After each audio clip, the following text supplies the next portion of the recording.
Welcome. In this video, I want to show you how to Snapchat streak. All right. So first up, go ahead and open up the Snapchat app. Tap on it.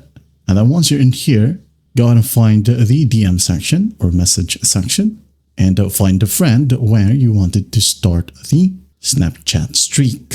For example, my friend right here, Philip. Okay. Now in here, take a snap and then just tap on send. Okay.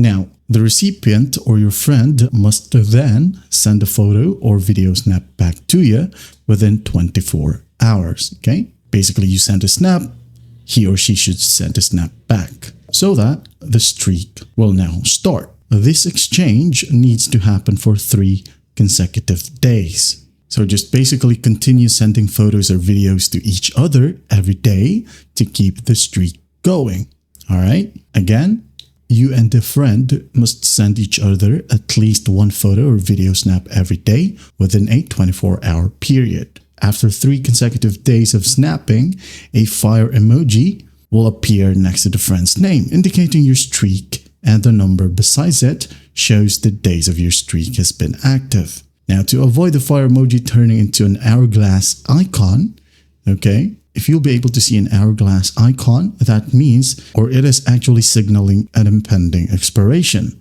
Just make sure to send a photo or video snap daily, all right? And keep the fire icon in here. And that is it. That is how you do a Snapchat streak. I hope this video helps, and I'll see you in the next one.